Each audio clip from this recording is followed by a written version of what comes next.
A few days ago, when I did send out an email announcing a number of new appointments with EPIC, 6 new ones as a matter of fact, I was sitting there trying to think, what could I say about my good friend Jim Mars?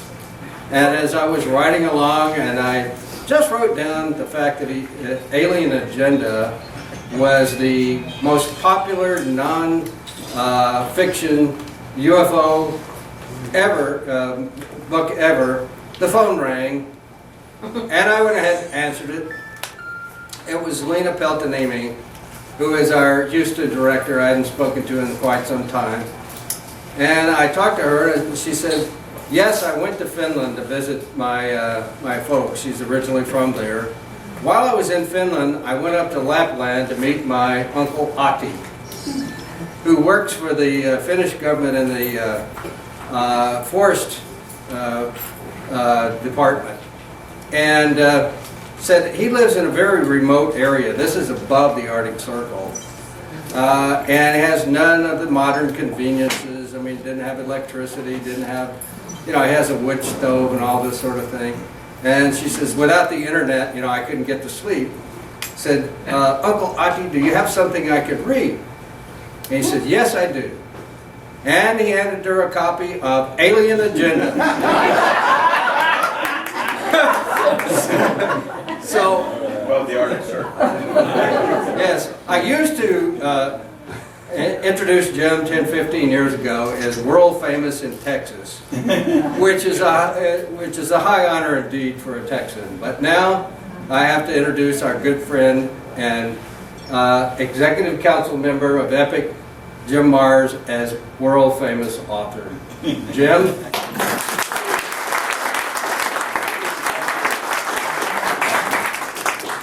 Thank you, and it's always good to be here, and I feel like I'm here with the home folks.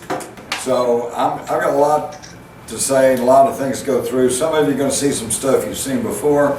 Some of them are new to it. So I've got about 2.5 hours worth of stuff that I'm going to try to cram in an hour.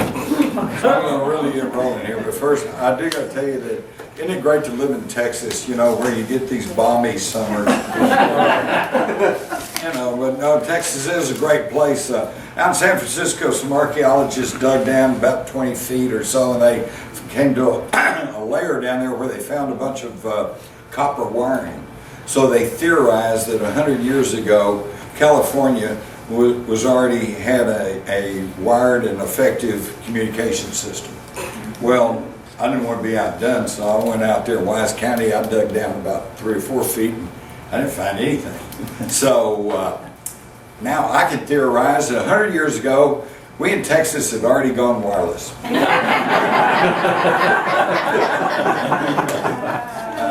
I'm sure those folks in Oklahoma appreciate that one, but all right, let's get moving here. Let me get my little thing here.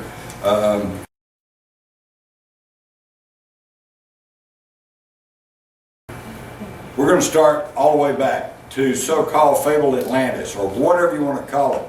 And the thing is, everybody's argued back and forth. Oh, it was the island of Santorini. No, it was the island of Cyprus. No, it was a big island in the middle of the Atlantic. No, it was actually the continent of Antarctica before the pole shift. On and on and on. I think the truth is now becoming more and more obvious thanks to the discovery of pyramids all around the world, not only in Central South America, the Giza Plateau, but in Bosnia and in China. Okay, at one point there was a worldwide, highly technologically advanced civilization. Call it Atlantis if you want to.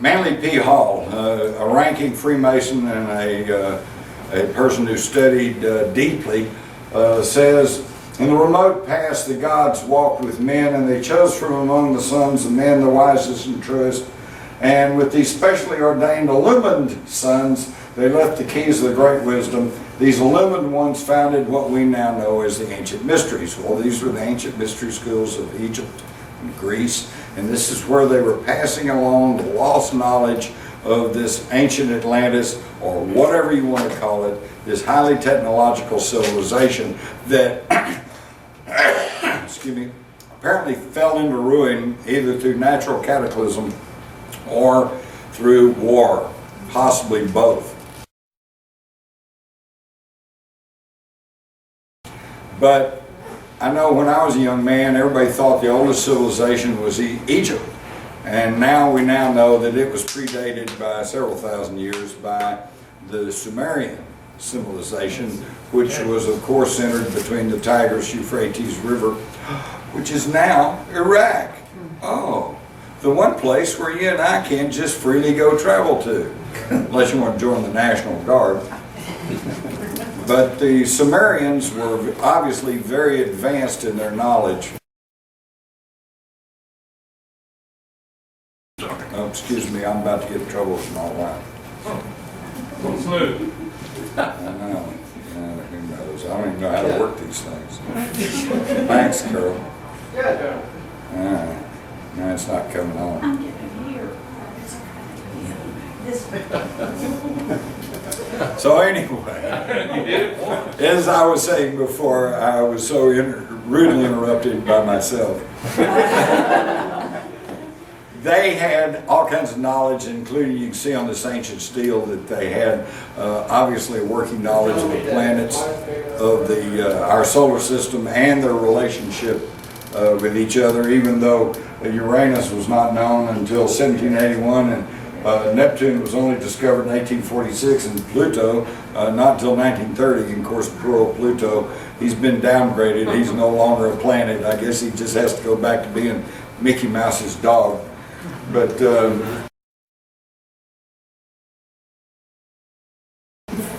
we know about the Sumerians actually more than we'll ever know about the Egyptians or even the ancient Greeks, because they actually wrote everything down in cuneiform on these clay tablets and then baked them, and until they were stone. There's 500,000 of them still existing, but only 20% have been translated. And yet the 20% tell us an incredible story.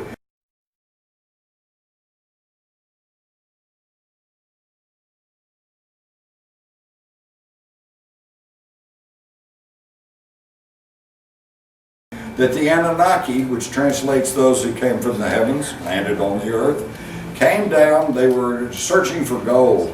Apparently one of the most prominent theories is they needed gold to try to repair the holes in their ozone layer on their own atmosphere on their home planet of Nibiru. This is really interesting because years ago Dr. Edward Teller, the father of the hydrogen bomb, said that perhaps we need to put pulverized gold in the upper atmosphere to plug our own ozone holes and to reflect ultraviolet rays to try to hold down what has become known as global warming, which is now turning out to be largely a hoax because they fudged all the documents. They've simply, but there is environmental change and there is a warming. Go outside, you can figure that one out. But it's not us.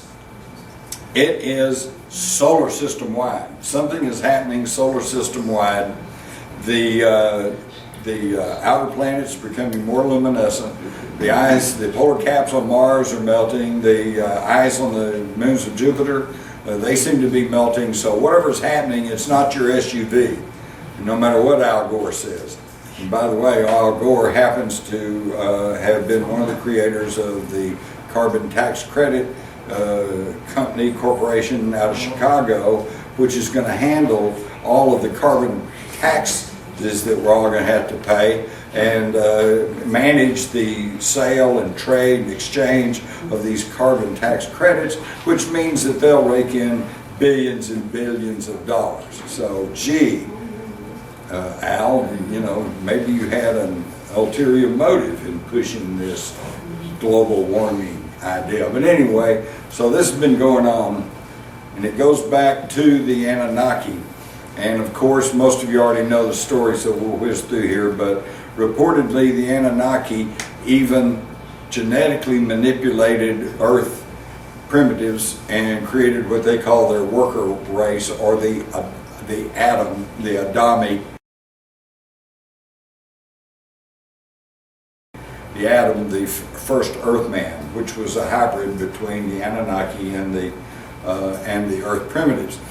This was all done at his laboratory in the Abzug, which has been clearly described as being in Africa. And now, having met with my friend Michael Tellinger and some of his researchers in Africa, they believe they have actually found Enki's laboratory, because it actually fits the descriptions in the Sumerian tablets, and it's this huge place in South Africa with monolithic stones. It's up on an escarpment, and you can see these three pyramid-shaped hills in the distance. It matches the description. So, and these monuments, these ancient ruins, have been tracked back to more than 20,000 years ago. Also in southern Africa are these circular forms similar to Stonehenge, except much bigger, which housed people. They lived there, perhaps as many as 1 million people, more than 20,000 years ago. So there's stuff going on in Africa today that we're just now discovering.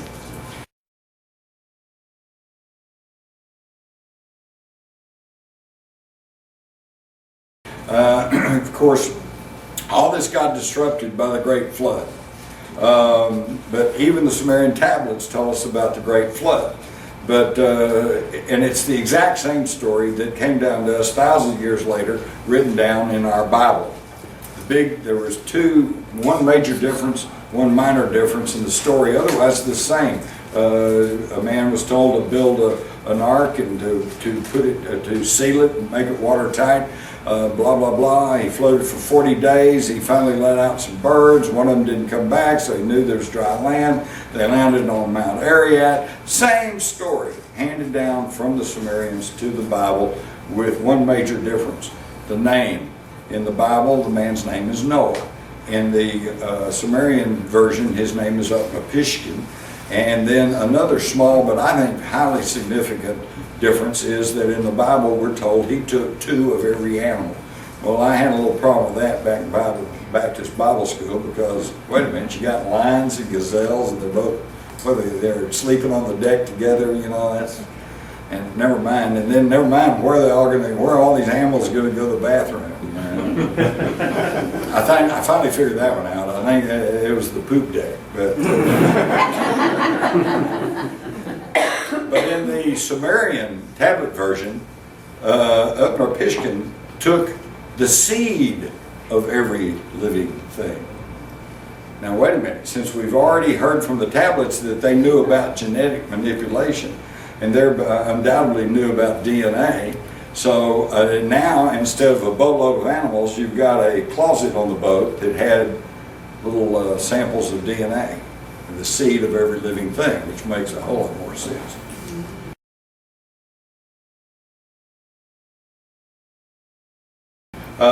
We now have, of course, artifacts from all over the world that attest the fact that these ancients knew a lot more than we give them credit for. The Baghdad battery, which produces some electricity. When I was in Egypt, I saw these carvings of the people with these giant things, you know, and I was surprised because, number one, I just thought this was in one place and you could write that off as some kind of aberration, maybe some artist's daydream. But actually we saw 3 or 4 places that had this same depiction. And what really got me was William Henry, who was kind of leading our little group. One of the reasons you don't see better pictures of this is that they're always in little narrow hallways, and you can't really get back and get a good photograph of them. But William Henry pointed out that on these drawings, the characters, unlike sorry, pardon me, my thick fingers. In fact, maybe you see a representation of it right here and here.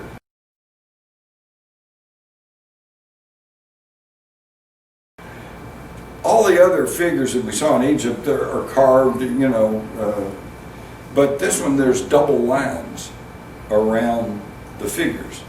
And William Henry was going, wonder why they made double lines around these figures. And I said, well, you know, among other things, I'm a cartoonist. And I said, when you want to draw somebody, you know, if you draw somebody you want to show motion, you draw double lines or triple lines to show that they're moving. So I think this may have been their way of showing us that these guys are going, you know, using this, whatever this technology might be.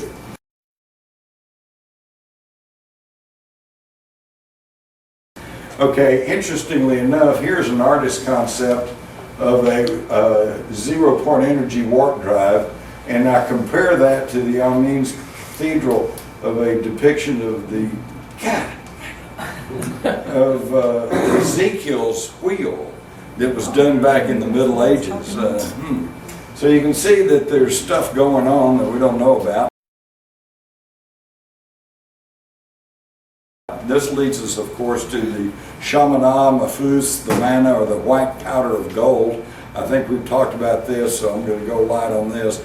But the Egyptians, of course, during the 7 steps of the afterlife, they had this, what they call the conical bread, or mafus, or the powder, and they'd say, what is it?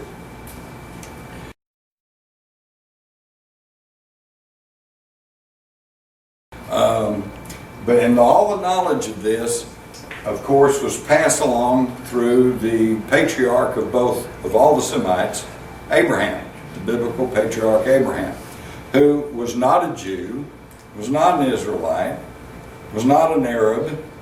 He came from Ur of Chaldea. Chaldea is the ancient biblical term for Mesopotamia or Sumer. In fact, the cities, a lot of the major cities in the ancient Sumer are named after his relatives, which means Abraham was a ranking and powerful Sumerian. So he's got the knowledge handed down from the Anunnaki, and he carries it to Egypt, okay?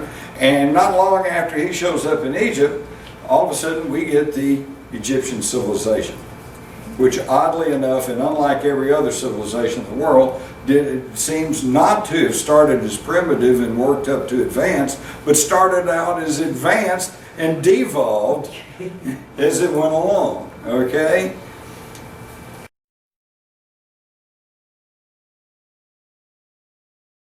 And now we even get into the question of Moses, which of course even ties it closer to the Bible.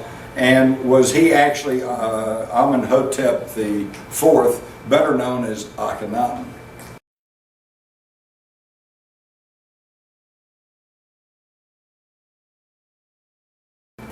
Now, and we find that in the Egyptian account of Akhenaten, he was hidden away as a baby, placed in basket of bulrush, it flowed down the river, raised by foster parents, educated as Egyptian, believed in one God. Oops, that's the exact same description we get of Moses.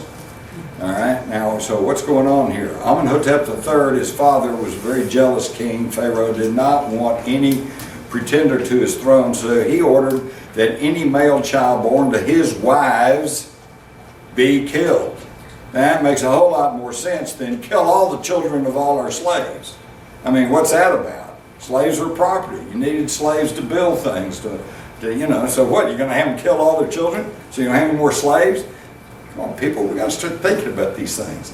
So Amenhotep III says, no, if one of my wives has a son, I don't want to pretend her to the throne, so he kill him. Sure enough, one of his wives had a male child, so they floated him down the river, they hid him away, and he was raised by foster parents, which were the slaves, which were the Israelites, okay, the Jews, okay? And so, wow, maybe that's where Amenhotep the IV learned to believe in the one true God. So when the old Pharaoh passes away and he becomes Pharaoh, he changes his name to Akhenaten. He is the believer in the one true God, and he began to tear down all of the temples and all the stuff to all the myriad Egyptian gods. Well, you can imagine how that's set with the priesthood. Okay, so pretty soon they overthrew him. But he's a Pharaoh, he's a god. They can't kill him, so what do? They banish him. And they say, get out and take all your family and take everybody you want to with you. So what does he do? He takes the family, not his birth family, but the family that raised him, his Hebrew relatives, and said, take all your relatives and take whatever you need with you. Well, they took that as a license to steal. They took gold, silver, treasure. They took everything they took, and off they go. And then, of course, Pharaoh had a change of heart. He says, oops, let's go after them. And then we had the parting of the Red Sea, whatever that was about. Some people say they just got bogged down in the marshes. Others say it's a great miracle. We don't know.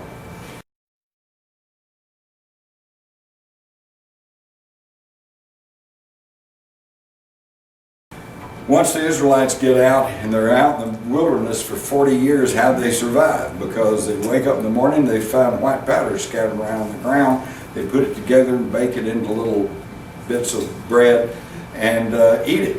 And they would ask, what is it? And what is it in ancient Hebrew? It translates to manna. It was the manna from heaven. But where did it come from? It came from Moses, or Akhenaten the Fourth, who knew the secrets of the white powder of gold, the mafus. All right? And now we have discovered these for ourselves. It's called orme, orderly rearranged monatomic elements. All right? And you can take these little beads of gold that can be found almost anywhere, or at least where you can find gold, and it can be, and through a smelting heating process, can be reduced to a white powder. And interestingly enough, whoever named this orderly rearranged monatomic elements, I think also had an understanding of biblical history, because orme in ancient Hebrew means the tree of life.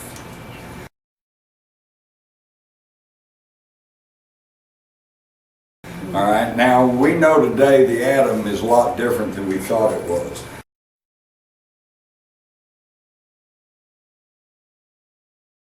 It's mostly empty space.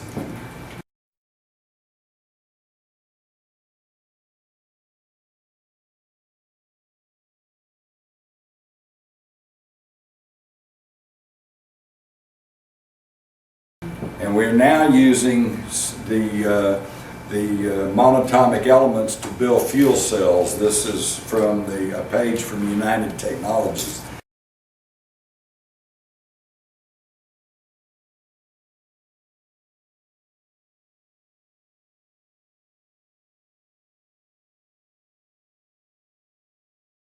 Here's scientific papers talking about the monatomic elements, and it's amazing because these monatomic elements change form from gold pellets to powder because of the deformation of the nuclei of the atom. So wow, now you're talking about energy manipulation at the atomic level. Interestingly enough, the changes is the heating process to this dumbbell shape, which is to me very interesting because that's almost identical to the ancient symbol for infinity.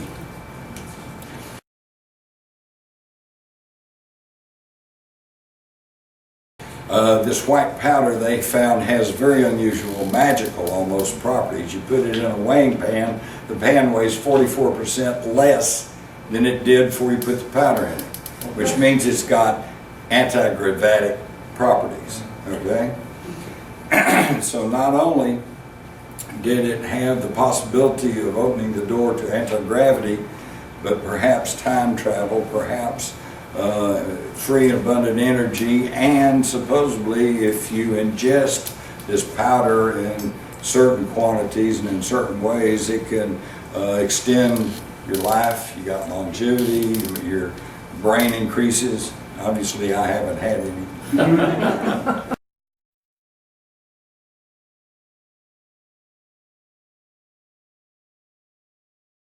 Interestingly enough, we see a little insight into this in the Bible itself when Moses, or Akhenaten the fourth, comes down from the mountain and he finds the Hebrews worshiping a golden calf. They knew there was something magical and mystical about the gold, and they had the secrets, so they had made it into a calf and they were worshiping.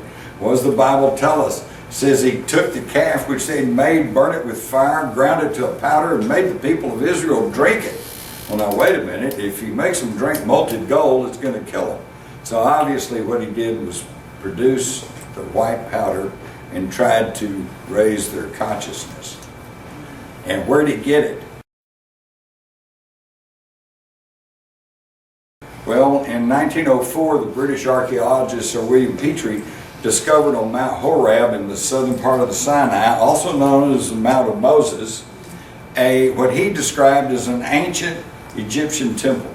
And in there he found a smelting operation, and as they were exploring, they pried up the flagstones, and what they found, it was full of white powder.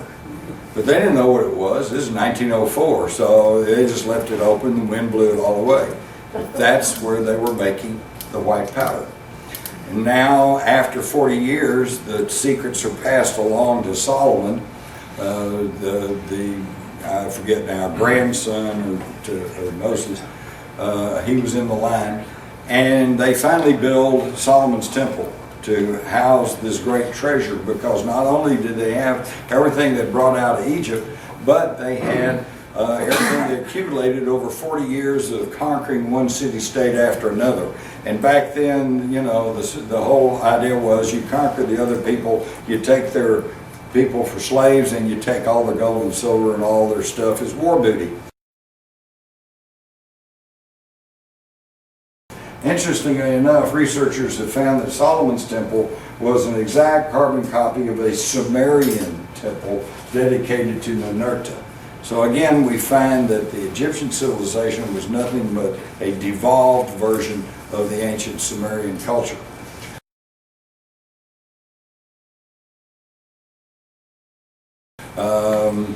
And of course now, the bigger portion of Solomon's temple, the smaller portion is the back, is where they had the Ark of the Covenant and the tablets of testimony.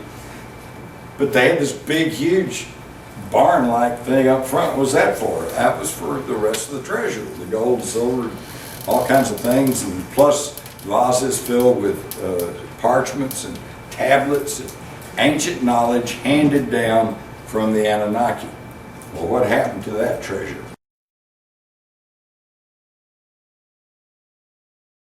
Okay, at the Jewish revolt of 70 AD, they knew the Romans were coming to put it down, so they went under the Temple of Solomon, which by this time had become the palace of Herod the king, and they got the better part of the treasure and they sealed it away in caverns down there, and then sealed up the entrance. Of course, now they couldn't take it all, because if the Romans showed up as empty, they'd just keep looking for it, right?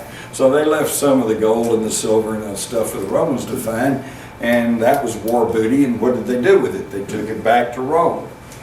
400 years later, Alaric the Goth, who had started off working for the Romans and then got powerful and then used his military training to lead his Goths to Rome, and was the first to sack Rome. So what does he do? He takes war booty, so he gets Solomon's treasure along with all the rest of the stuff. And what does he do with it? He takes it back to his home stomping grounds, which was the Languedoc region of southern France. Okay? And they put it down in the cave system there. So the people there knew that because of the treasure they had hundreds of years go by, they know from the Roman spoils that the rest of the treasure is probably over in Jerusalem under Herod's temple. But it's in the hands of the Muslims, so they can't very well do anything about it.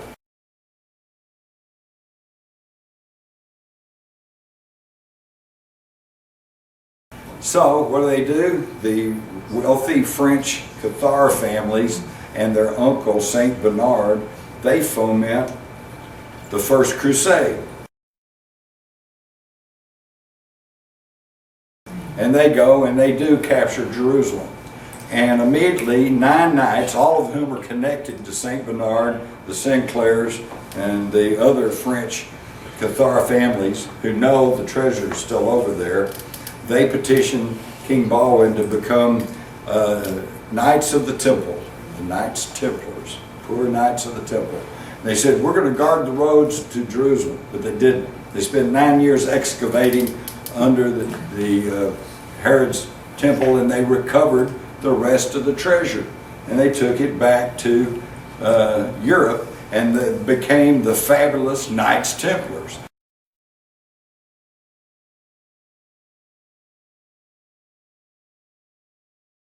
which had, now they got wealth, they got knowledge. They were the first to use magnetic compasses on their sailing ships. They were the first to use life-saving rescue, artificial respiration techniques. They had, it was incredible. They had the secrets of building. And we can see that all of that can be traced right from Jerusalem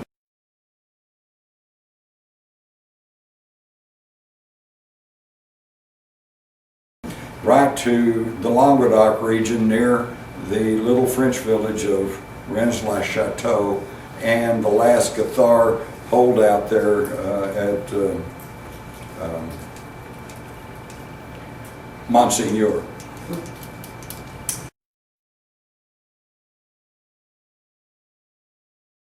Now, they begin to build, and they built, like the Chartres Cathedral, these Gothic cathedrals named after the Goths, their Gothic heritage. And in there, the stained glass is so good, so powerful, so radiant, so dazzling that modern science still can't figure out how they did that.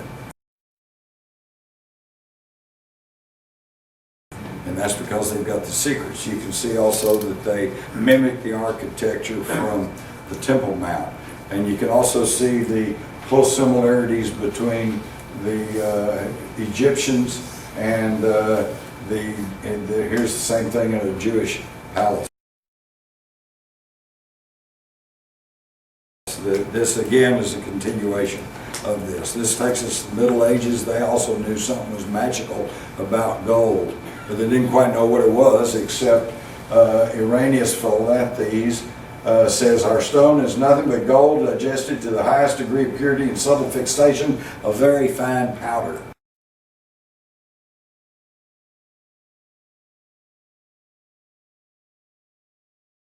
So they did know, but they weren't sure about how to make it. That had kind of gotten lost.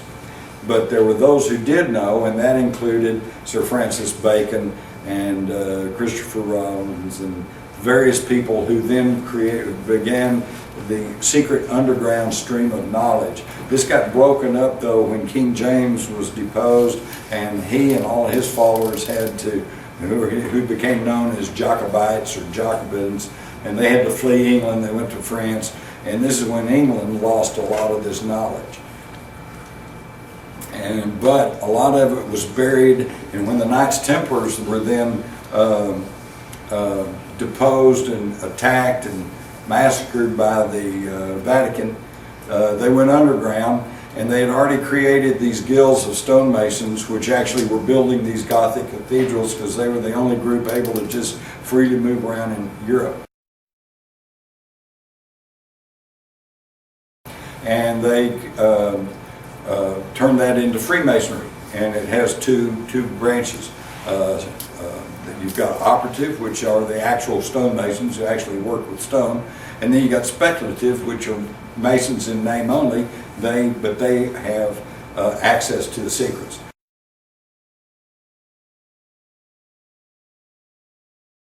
We can see that even Washington, D.C. is laid out in Masonic terms.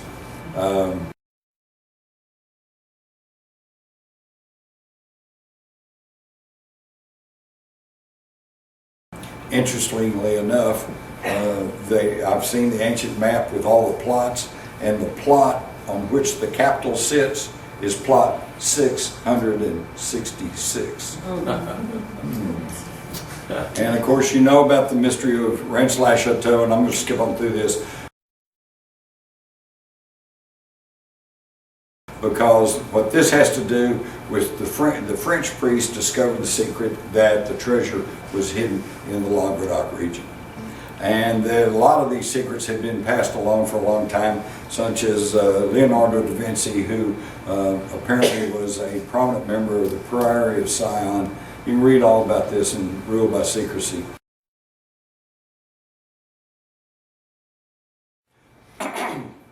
And tried to tell us stuff here in his famous painting of the Last Supper. For one thing, we see that if you go back, you can see that everybody's bunched together except the figure to Jesus' right and Jesus, which forms a V.